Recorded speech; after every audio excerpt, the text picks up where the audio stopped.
Welcome to this episode of The Wisdom of Paramahansa Yogananda, brought to you by Self-Realization Fellowship, where each week you can receive inspiration and guidance from Paramahansa Yogananda's Kriya Yoga teachings. This talk is titled, Deepen Your Meditations, Let Go of the Drama, by Brother Satyananda.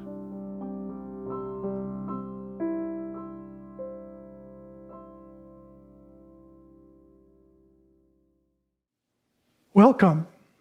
My name is Brother Satyananda, and we are here in the beautiful main sanctuary of Self-Realization Fellowship Lake Shrine Temple.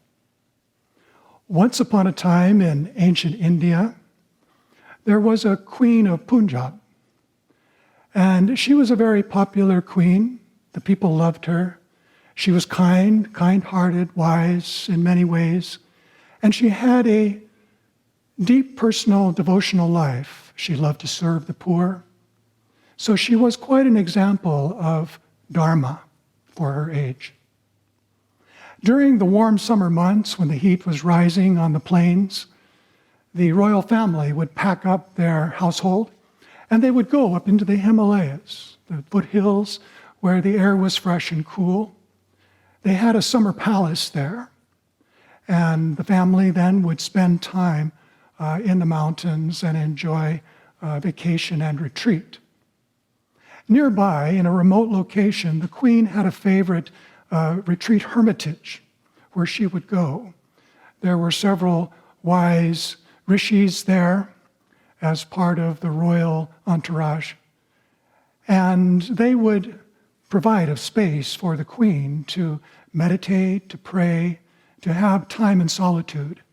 And the queen always looked forward to this season of life because she enjoyed having this interlude, a spiritual interlude for meditation and prayer.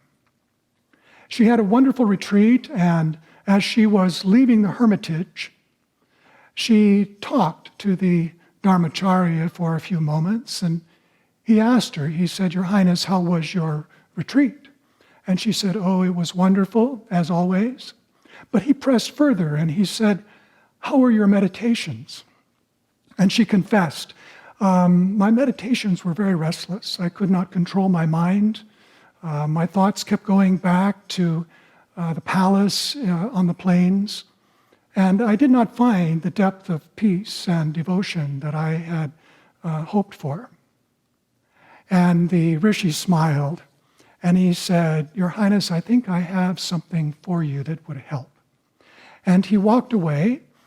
He came back, and he was brought with him a elaborately embroidered, beautiful cushion, the kind of cushion that you would, sit on when you're sitting on the floor, cross-legged. And he said, "My lady, here is a special magic cushion. And when you go into your meditation and you take your ashan seat, this magic cushion, you sit on this cushion. Whenever you sit there, and you release all your worries and concerns, you will find yourself going beyond restless thoughts deep into meditation." The queen was delighted to have a magic cushion for her meditation, and so she thanked the rishi profusely. Later, she went back to her palace on the plains, back to the busy royal court life, and when she had her meditations in the evening after a busy day, she followed the instructions of the rishi, and she set out the magic cushion as her ashan seat. And when she sat down, she consciously released all of her worries, and she went deep into meditation. Now, this is a wonderful story, and I think it's one that perhaps we can identify with. But what was the cause of success in her meditation? Was it the magic cushion? Or was it releasing worldly concerns? This is our challenge, isn't it? We wish we had a magic cushion that would help us to rise above all restless thoughts.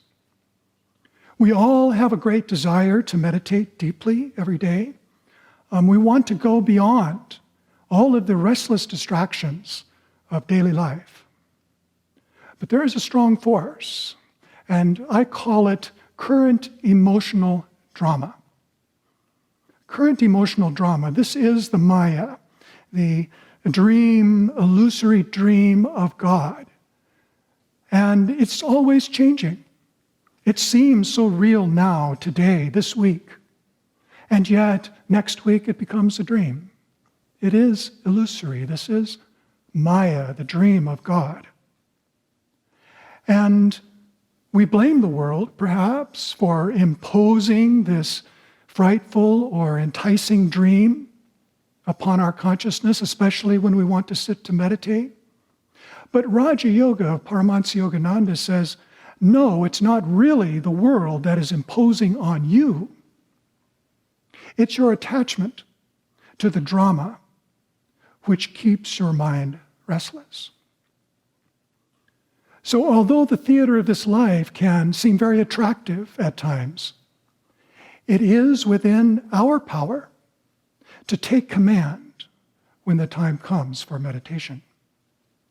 And so the message for today is really very simple. We have within us a power of free will to renounce Maya in meditation. This is a spiritual skill which can be developed and used. And once we have developed this as a skill, it has a magical effect. No matter what is going on in our lives and the greater world around us, when it comes time for meditation, we can release it all and be free. Developing this skill is really essential to success in our sadhana.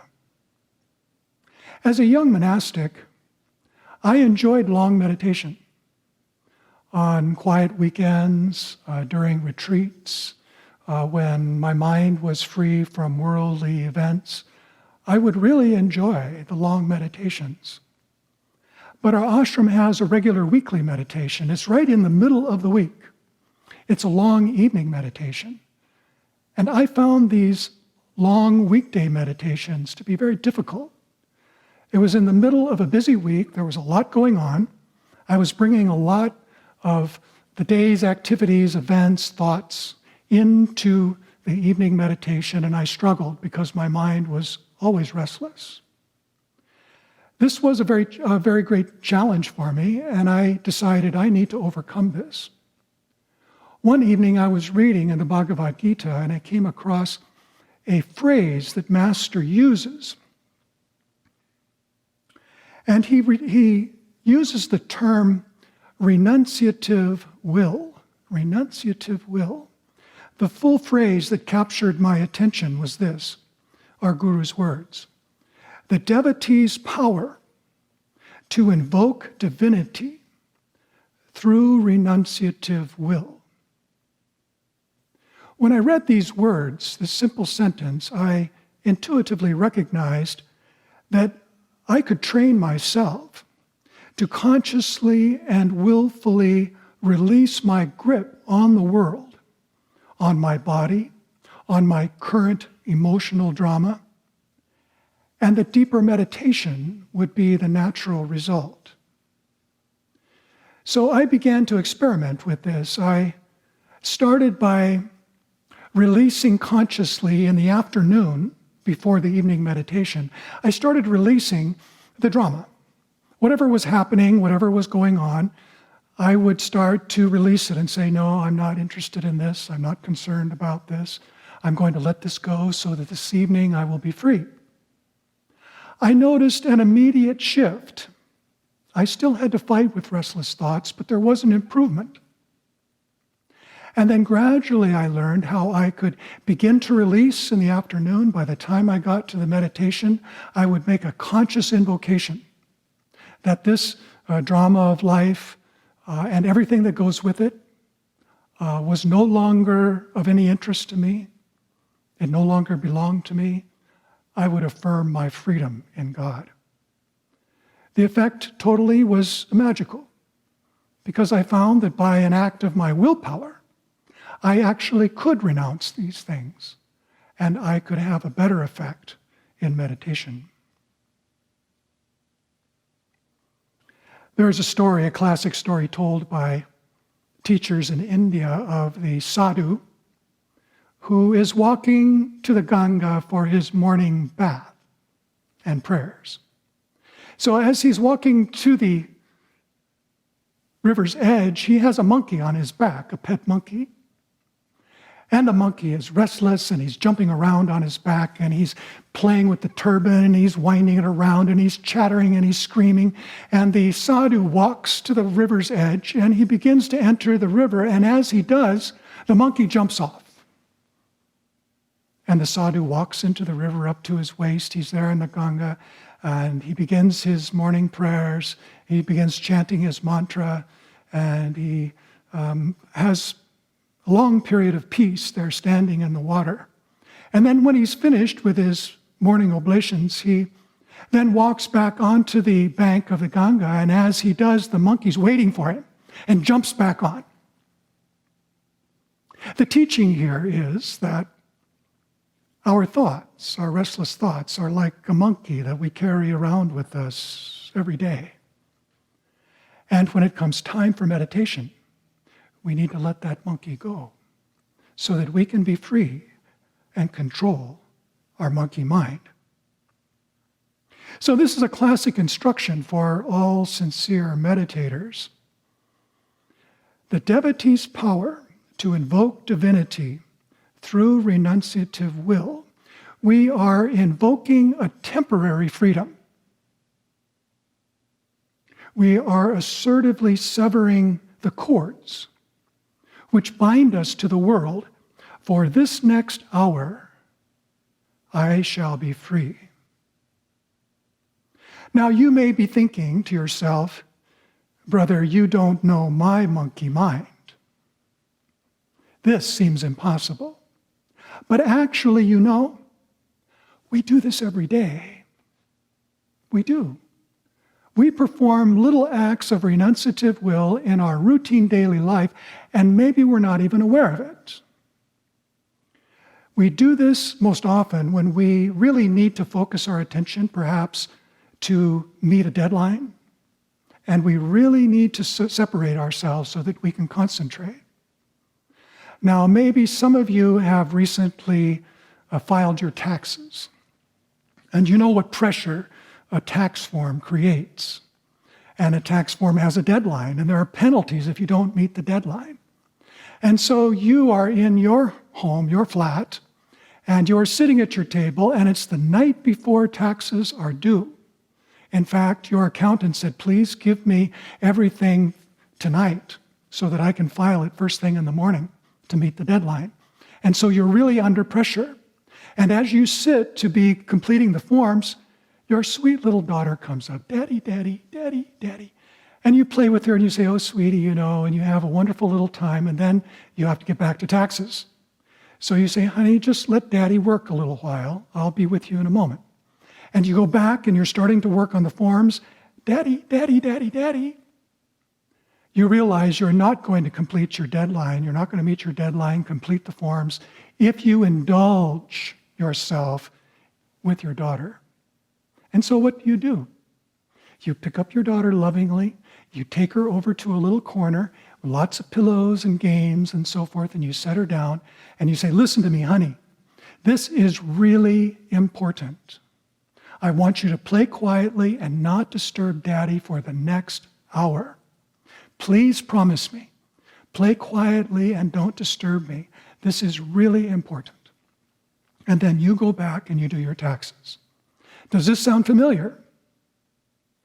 Now, you love your daughter more than life itself. You would never renounce your daughter. You would never renounce your love for your daughter.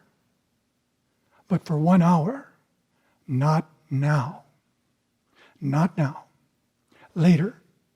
So we postpone to gain some freedom in order to concentrate on something that we really need to focus on. And we do it with those whom we love.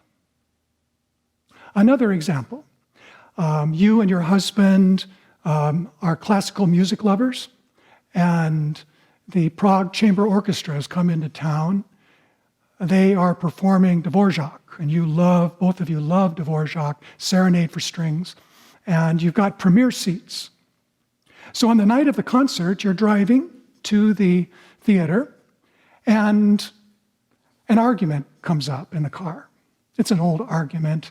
It's something that's never been settled.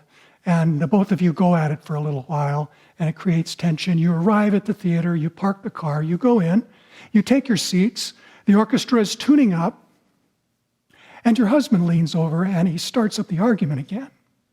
What do? You reach over and you lovingly take his arm and you say, honey, not now. Please, not now. We paid a lot for these seats. Let's enjoy the concert. We can work this out later. And he acknowledges the wisdom of it, and you call a truce. This is use of renunciative will. It's simply an invocation. Not now. And you make it strong, and you make it persuasive. And this allows you to create an interlude of freedom. You see, we actually do this every day. Our master, Paramahansaji Yogananda, uses a similar example with sleep. You know, we're unable to fall asleep if we are ruminating on problems as we lie in bed. You've all learned this, that if you let your mind wander onto problems, you worry in bed and you don't fall asleep. You only fall asleep when you let those worries go, and then the mind relaxes and you can drift off. Master uses this analogy. He says, just as men nightly forsake all physical and mental activities to enjoy the pleasure of sleep, so the yogi relinquishes all desire for the fruits of his daily activities to enjoy the ecstasy of attunement with God. Without vanquishing the driving ego-inspired expectations and desires, the devotee cannot enjoy the consciousness of the calm, blissful self in which all material consciousness is automatically dissolved in the union of soul and spirit. Without vanquishing the driving ego-inspired expectations and desires. So here our Guru is showcasing for us the challenge of having to consciously renounce a distracting thought pattern in order to be able to experience something more higher and sublime. So the power of renunciative will in meditation begins with a simple invocation. Not now. You are creating a spiritual interlude. This is an act of renunciative will. It's absolute, it's singular in focus, and it means only this one activity at this moment in time.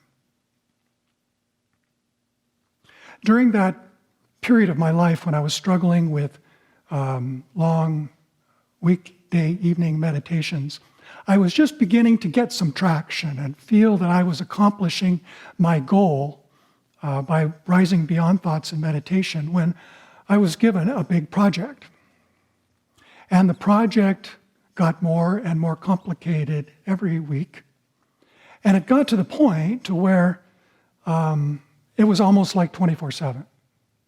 My meditations were suffering. That one long meditation in the middle of the week was really suffering. I would go in and my mind would immediately be checking off the things that I had done and looking for the things that I had missed, because there were very real consequences the next day. And so in my mind, I was thinking, well, this is really important. It's actually more important than meditation. I didn't realize it, but that was the priority I was giving it. As that time went on, I had no relief, and I was not making progress. And I had a meeting with Sri Dayamata, our late president, in her office. I had the privilege of reporting to her on that project, and I gave her an update on everything. Obviously, she saw my frustration, and so at the end of the update, she looked at me and she said, "How are you, my dear?" I didn't indulge myself often with Dhyama, but I took the opportunity and I unburdened myself. And I complained, and I was just feeling helpless. And as I got to the end of my litany of personal failures, I expected that she would give me some sympathy, but she did not. She looked at me intensely, and she brought her hand down on the desk, and she said, "You have to learn to concentrate. Renounce your restless thoughts. Focus your mind 100% on the techniques your guru has given you." And then I remember her saying, she said, "When I meditate, I am dead to this world." Now, I walked out of the office invigorated and challenged. And I had a new mission. It was not to be complaining, not to be justifying, not to be wallowing in my little failures, but to rise and take command. That was the dynamic force behind her counsel. So let us now have a teaching from our Guru's God Talks with Arjuna. It's the Bhagavad Gita, and we're teaching from chapter 6. Chapter 6 is one of my favorite chapters because it's all about meditation. And in this teaching, it's important to recognize that we have not just one avatar speaking, but two. We have Bhagavan Krishna speaking through the verses, and we have Paramahansaji Yogananda speaking through the commentary. This teaching comes in the first part of chapter 6. So it's between verses 12 and 26. We're going to use selected verses and commentaries. Let's begin with the words of Bhagavan Krishna. Concentrating the mind on one point and controlling the activities of citta, feeling, and the senses, let the devotee practice yoga for self-purification. So here Krishna is defining the purpose of our meditation. Concentrate the mind, control the emotions, practice your guru's sadhana. And now we're going to offer some verses and commentary from a very special section of chapter 6. It's entitled, Attaining Self-Mastery and Control of the Mind.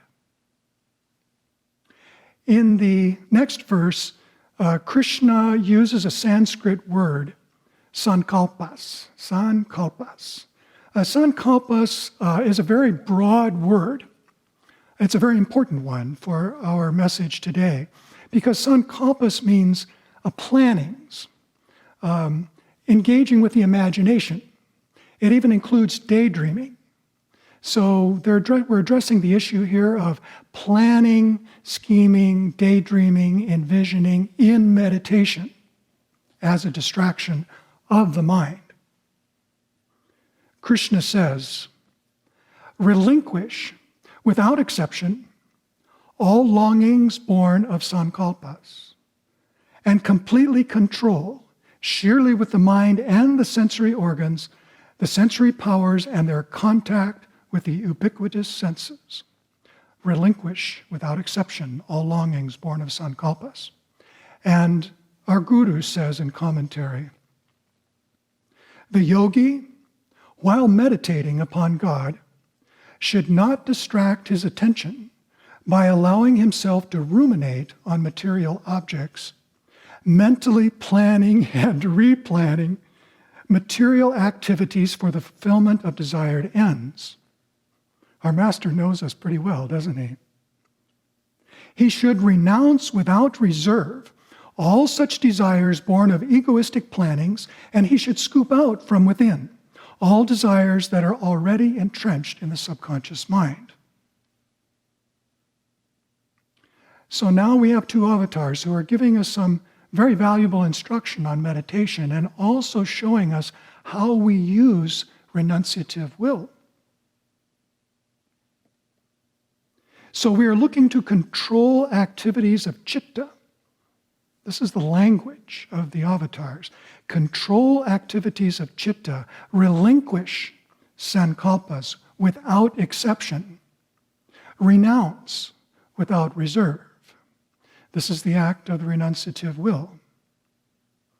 And the hopeful message here is that we are not being instructed to renounce for a year, for a lifetime, for all future incarnations. We are being instructed to renounce for 1 hour. We walk into meditation, we sit down. We are expected, in order to be successful, to be able to make this act of renunciation for 1 hour. And so we come to meditate, we sit down, we've had a busy day, we have a lot on our minds. There are important financial matters, there's family situations, we have friends, we have problems to solve. All of these things are very important, but not now. If we can make this distinction in our mind and empower ourselves to make this invocation and really mean it, we are starting on the road toward being able to release ourselves from the current emotional drama during meditation. Now Krishna says, whenever the fickle and restless mind wanders away, for whatever reason, let the yogi withdraw it from those distractions and return it to the sole control of the self. For whatever reason.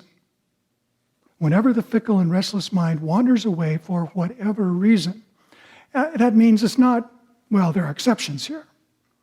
So, my daughter is going away to university tomorrow and I have a duty to worry about her. No, not now. There is nothing that transcends the priority of peace and wholehearted focus and meditation. Everything gets the label, not now. And our Guru comments, the yogi whose mind has been freed from external and internal distractions is then advised to guide his intuitive discrimination gradually inward to perceive the soul's bliss, not permitting any form of mental wandering. No matter how often the yogi's mind is distracted during meditation, he should exercise great patience. By continuous daily effort, he will succeed in establishing his mind on the joy of the soul. So one of the unique features of this particular commentary here is that the invocation we make, the invocation of renunciative will, needs to have strength behind it. If it doesn't have strength behind it, it's not going to work. The ego simply laughs. It says, right, I've got another one for you. And it goes on and on and on. So we need to have a command from the soul. Basically, it's a command from the soul. And this requires a little bit of effort and kind of training ourselves into it. Our Guru uses an example here, and he calls it the authority of the charioteer. It's a very interesting illustration. Listen to what Guruji says. When a horse pulling a carriage tugs hard at the reins through unruliness or fright and tries to bolt from the path, an experienced driver will be able to subdue the animal. It requires skill of both firmness and kind patience. Similarly, as often as the subconsciously excited stallion of a restless thought pulls the concentrated mind off on a tangent, the charioteer of discrimination should make repeated efforts to establish its authority. How often do we take authority in meditation? How often do we give a command from the soul? This is what Raja Yoga is all about. It's reversing the authority from the ego to the soul. And we can consciously do this by making the command, not now. And I mean not now, with everything, no exceptions, during this hour of sadhana. So we are empowering ourselves to make a soul command performed by the will in meditation. And finally, Krishna says in verse 25, chapter 6, with the intuitive discrimination, saturated in patience, with the mind absorbed in the soul, the yogi, freeing his mind from all thoughts, will by slow degrees attain tranquility. And it's my personal testimony that it's not as slow as we think. We start getting results right away. And the results give us great encouragement. And we realize that actually we are making quantum steps forward. We have not yet mastered the mind, but we are moving toward self-mastery. So we don't have to wait for years to become a fully disciplined Himalayan yogi.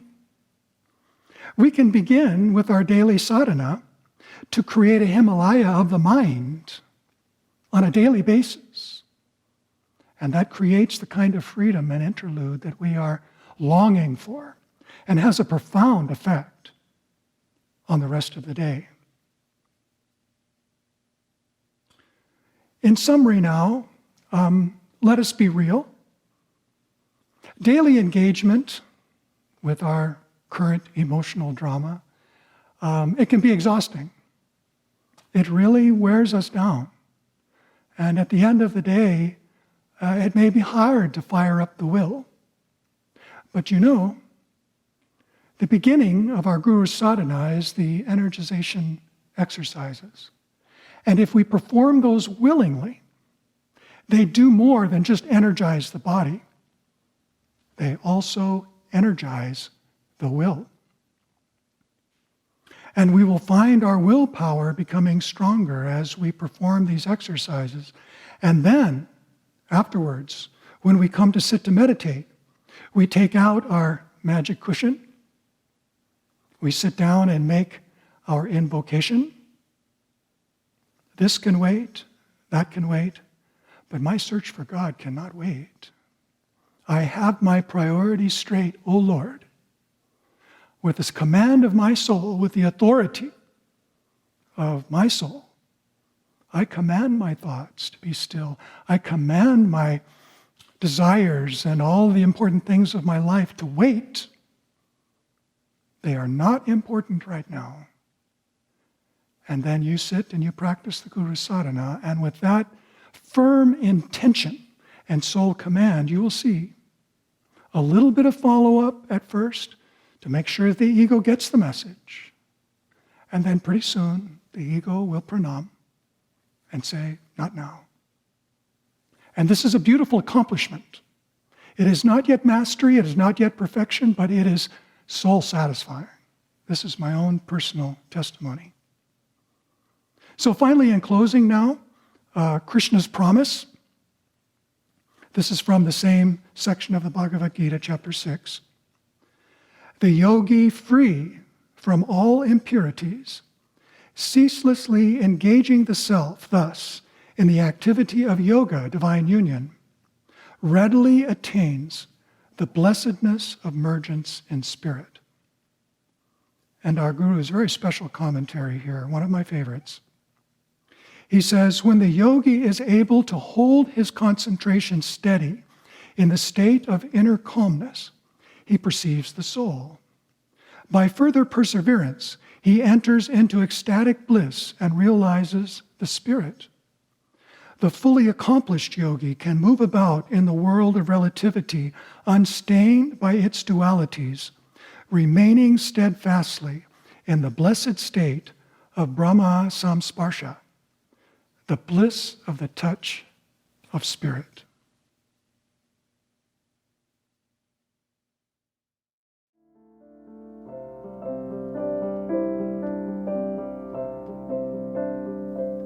This has been a production of Self-Realization Fellowship, a non-profit organization founded by Paramahansa Yogananda in 1920. For more information about Self-Realization Fellowship and Paramahansa Yogananda, please visit yogananda.org.